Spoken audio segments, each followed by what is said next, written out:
Let me de-influence you. Rare Beautyn highlighteri. Mä ostin tän siis Madridista kesällä, koska kaikki tästä aina puhuu. Ja tää oli noin 30 €, mutta tää ei ole todellakaan hintansa väärti. Paljon halvemmalla löytyy melkein yhtä hyvä highlighteri. Ei tää ei ole mitenkään ihmeellinen.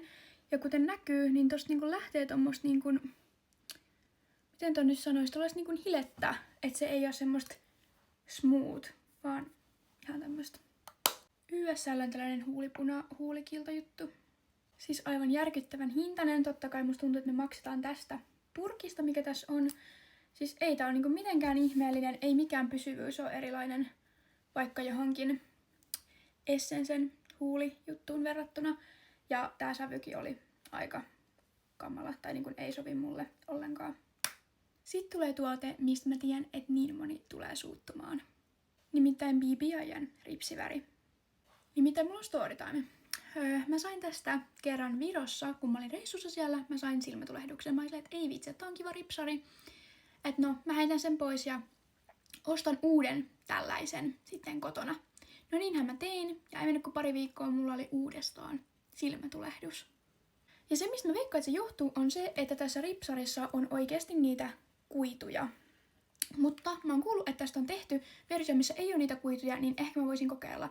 Että sillä lailla vika ei ole tuotteessa, että mä kyllä tykkään tästä, mutta se, että mä saan tästä silmätulehduksen joka kerta, ei ole vörtti, niin ehkä se kuiduton olisi sitten helpompi, että se ei ehkä ärsyttäisi silmiä tai jotain, mutta Sol de Janeiron huulirasva.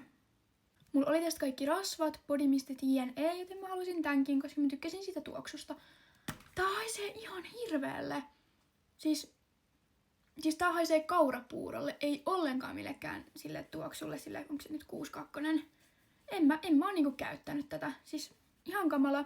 Sitten tää putilo tässä on näin valtava, että sitä on tosi vaikea levittää. Ja siitä ei tule semmonen kosteutettu olo, sit vaan tulee, että sulla on semmonen vahakerros sun huulten päällä. Siis tää oli aivan kauhea ja tääkin oli aika ylihinnoiteltu, varmaan just merkin takia. Sitten viimeisenä Diorin meikkivoide.